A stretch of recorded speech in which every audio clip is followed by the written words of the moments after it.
In this video, we are going to be continuing with the addition reactions.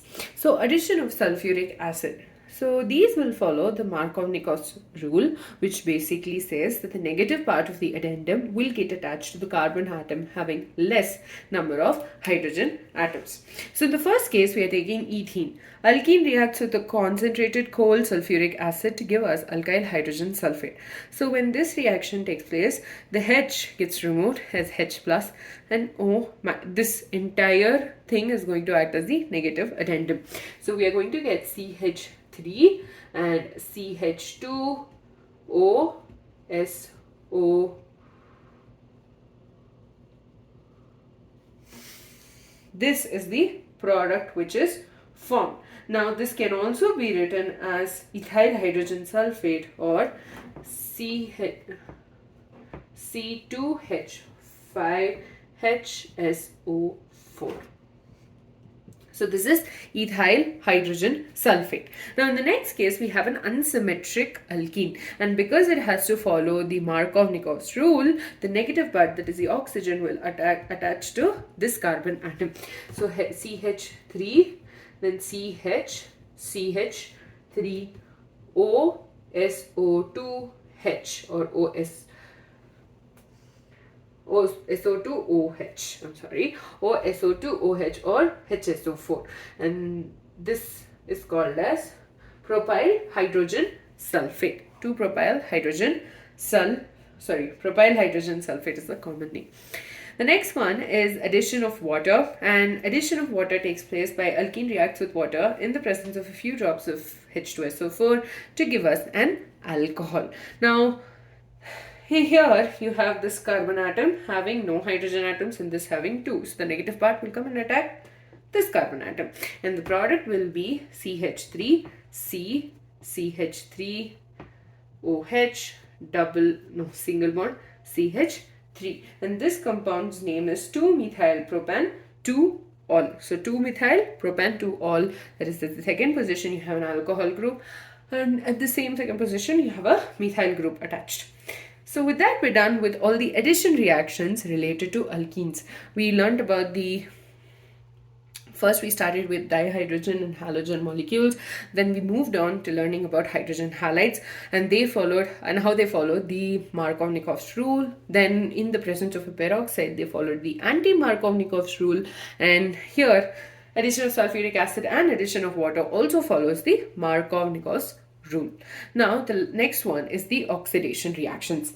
Now when they react, based on the reaction conditions, the products we get is going to differ. Now in the first case, they are reacting with cold dilute solution of KMNO4. I'm sorry, cold dilute and aqueous solution of KMNO4. Excuse me.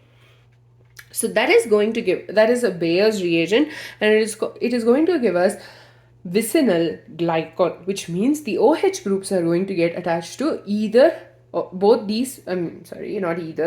of the carbon atoms. So the product would be OH, CH2, CH2, and you have OH, OH.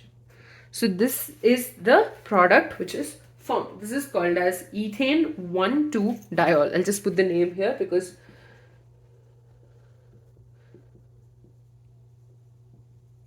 ethane 1,2-diol.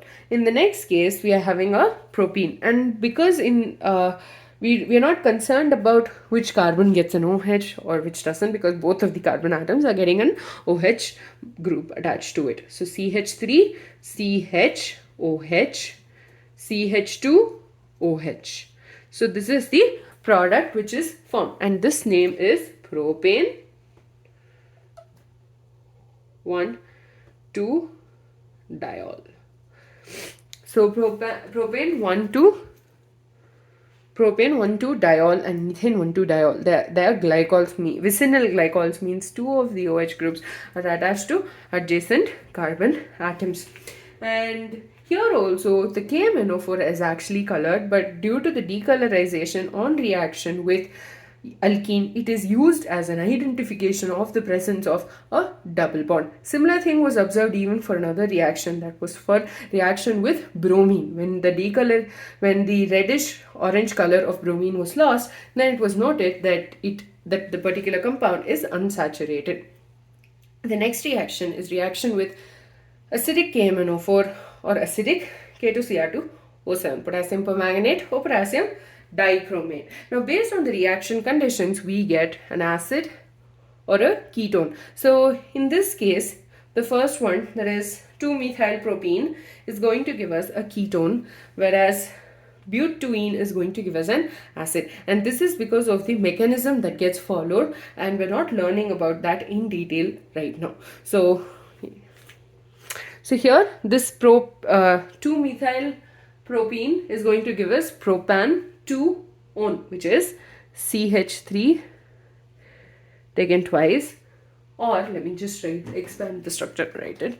Ketone is going to have a CO group, right? So CH3CO, CH3, plus the byproducts are going to be water and carbon dioxide, whereas butene is going to give us 2 molecules of CH3COOH, which is ethanoic acid, or it is also called as vinegar or acetic acid.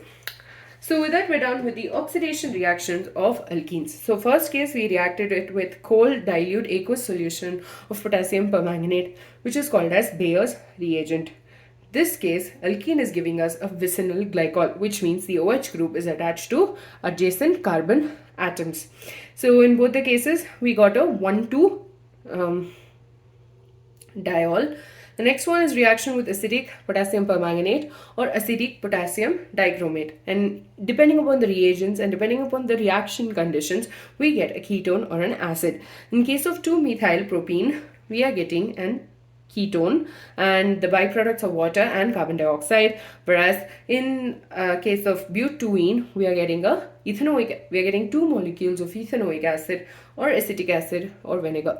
With that, we're done with not all the reactions. We just have 2 more reactions, and we'll be doing that in the next video. We're done with the addition as well as the oxidation reactions of alkenes.